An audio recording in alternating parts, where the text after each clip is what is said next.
halted security assistance, that $391 million congressionally approved money that was supposed to go to Ukraine. And court filings released almost at midnight on Friday night. The Justice Department says it's got 24 emails that have been withheld from Congress related to President Trump's involvement in freezing millions of dollars of military aid to Ukraine. The filings describe email exchanges involving Defense Department officials and, in some cases, White House Office of Management and Budget officials, OMB, regarding the Ukraine assistance freeze. I want to bring in our panel, MSNBC terrorism analyst and author of The Plot to Betray America, Malcolm Nance, MSNBC legal contributor Katie Fan, former spokesperson for the U.S. mission to the United Nations, Hagar Shamali, PBS NewsHour White House correspondent, and MSNBC political analyst Yamiche Alcindor, and with me, white-collar criminal defense attorney and former chairman of the D.C. Democratic Party, A. Scott Bolden. Welcome to all of you. Thank you for joining us. Yamiche, let me just start with you. Let's just get the news of this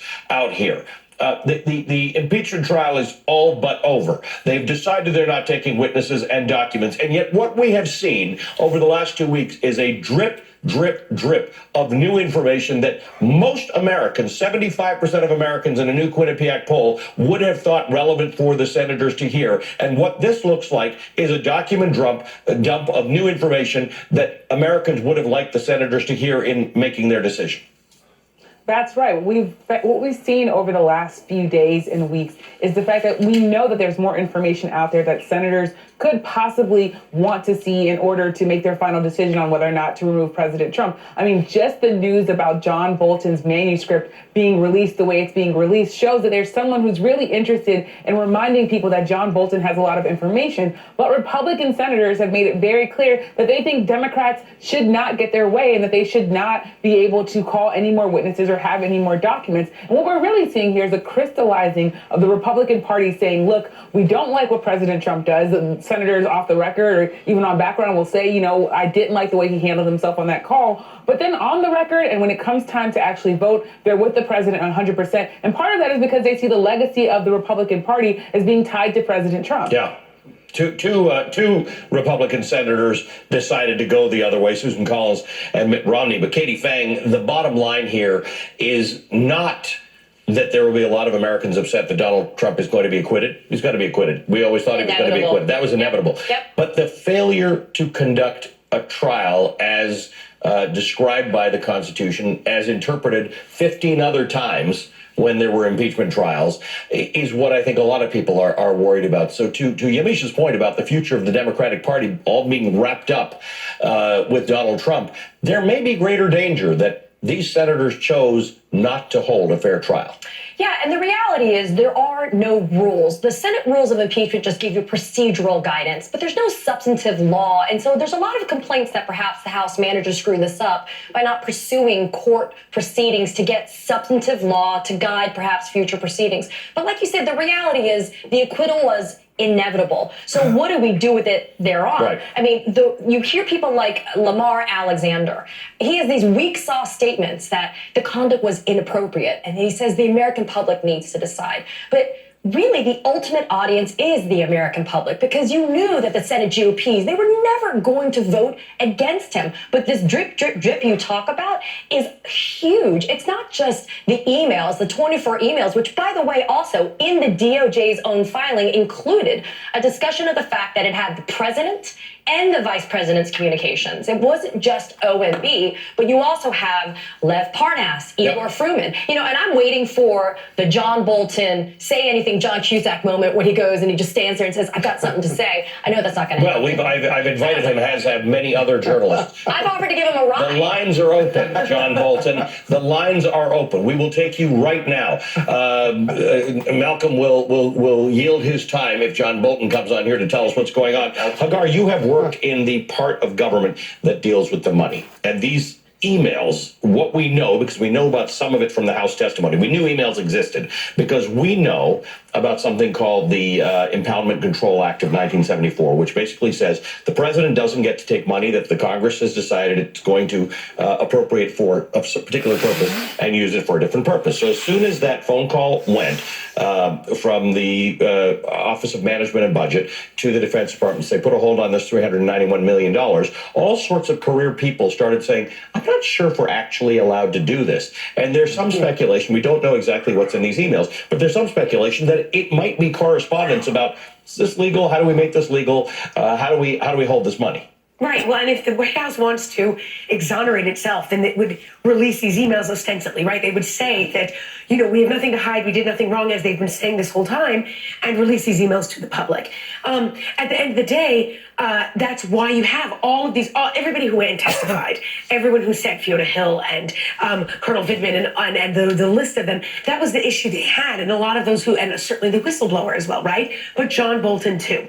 I think that John Bolton should share his story. I wish the Senate had called on him to, or called for witnesses in general, but I also don't think he would have been the silver bullet in the impeachment process, because I think his story would have fallen short of Democrats' expectations. Malcolm Nance, let's just go back to this, because this is the issue at the heart of the matter. Congress approved aid to a strategic ally, Ukraine, an ally. They're not a NATO member, but they are an ally involved in an actual war, not a kind of an adversarial relationship, but an actual war with Russia, who is in many ways our own adversary. You've written about this. Right. Congress did that.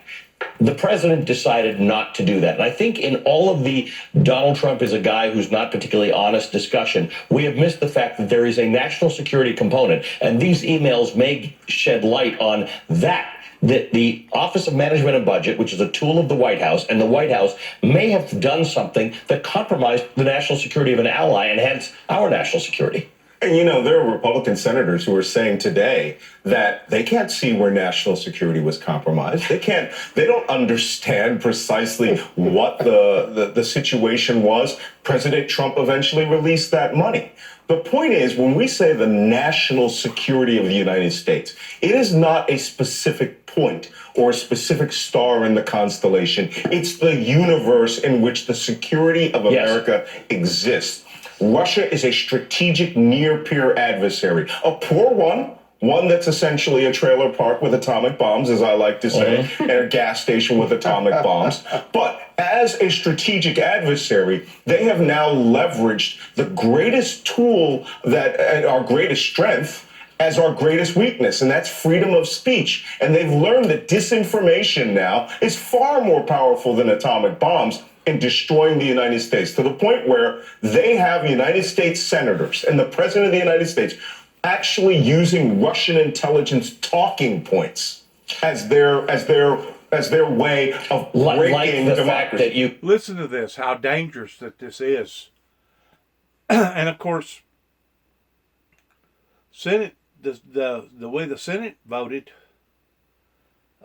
yesterday towards not allowing for no more information to come onto the scene pertaining to witnesses or documents, helps to validate and verify what these people are talking about right now. It's basically a hidden cover-up, that it's one thing to chastise one person over pertaining to the president. Now we're talking about over a whole group of people that's covering up for the president, knowing of what the president done was in violation of international laws that had done already been established and set up towards our free, fair, open democracy. And not just our free, fair, open democracy, but supporting the free, fair, open democracy with the Ukrainians.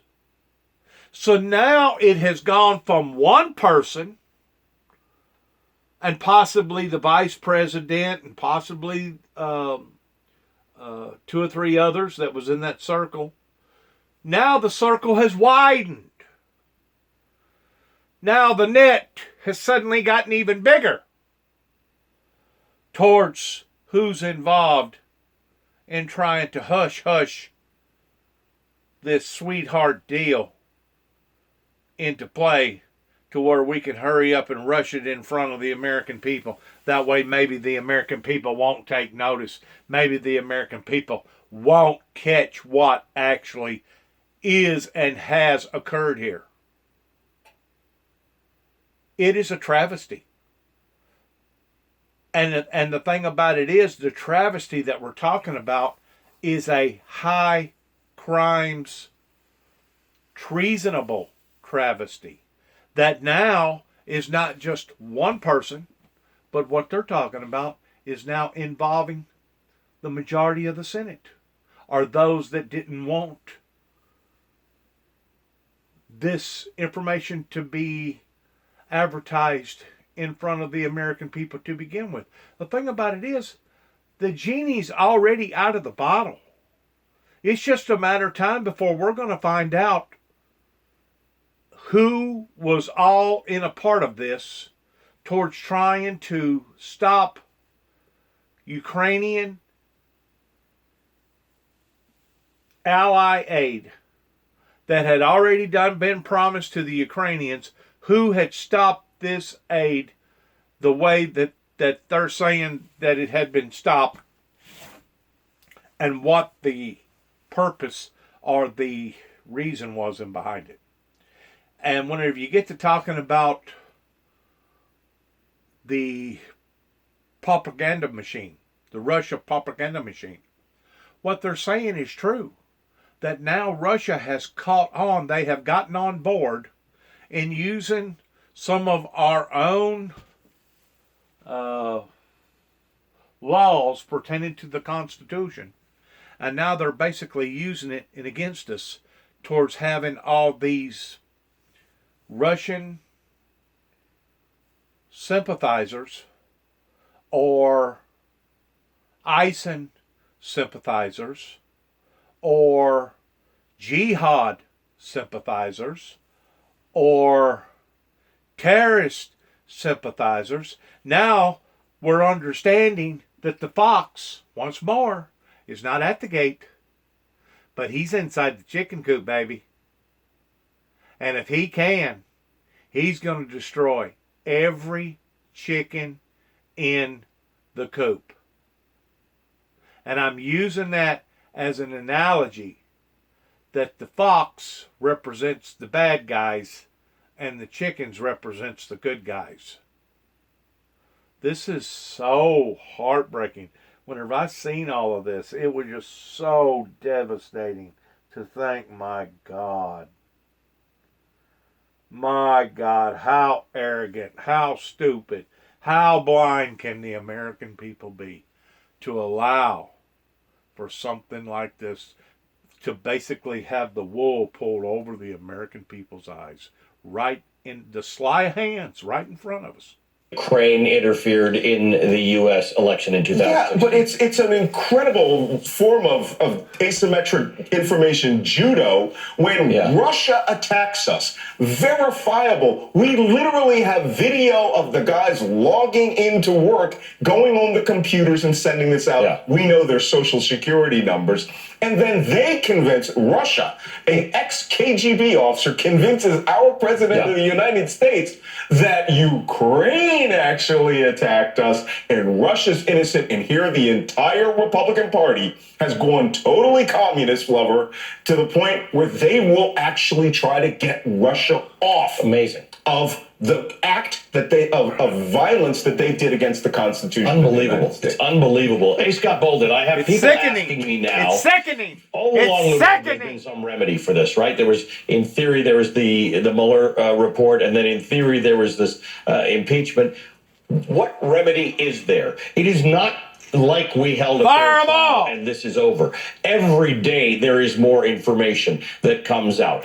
What remedy is there now? There are people saying the remedy is the election. But the fact is, the information that we needed the Senate to get that they refused to get is information that the American people need in order to understand what this president has actually done. So that when you're wondering about whether you should cast your ballot for Elizabeth Warren as president or Bernie Sanders as president, you need to know what Donald Trump as president really did.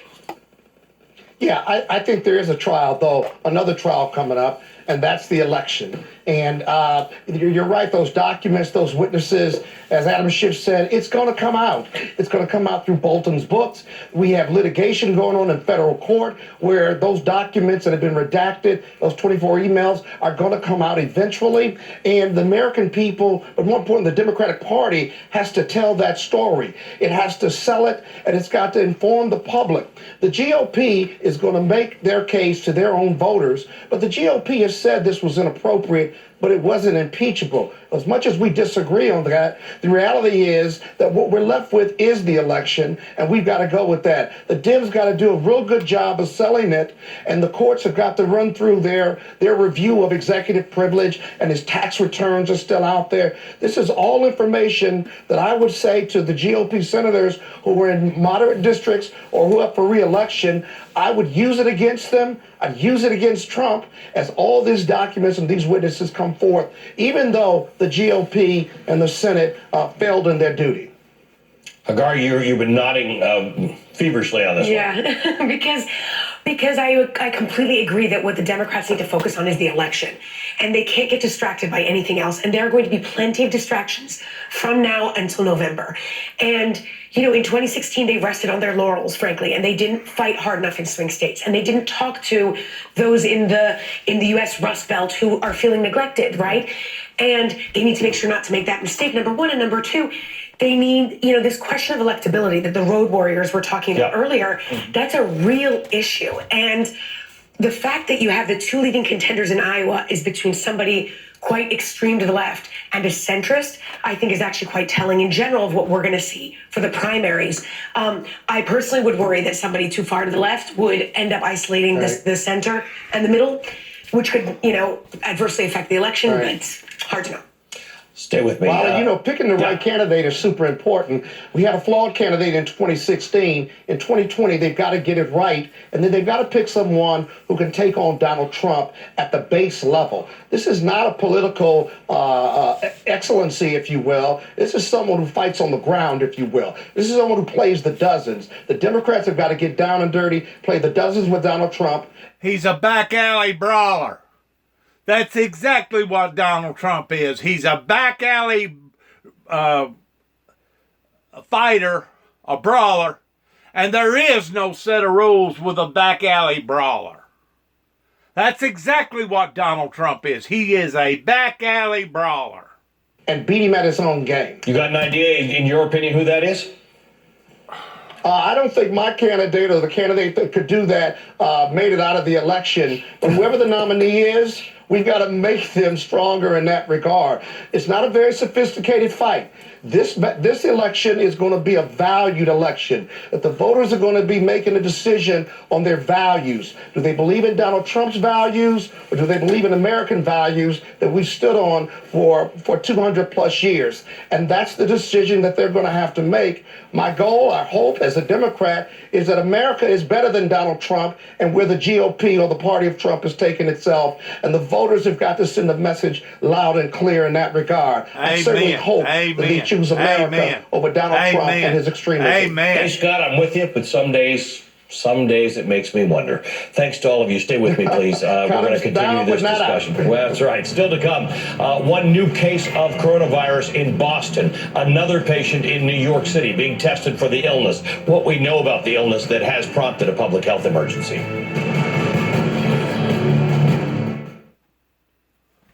Jesus. God be with us all.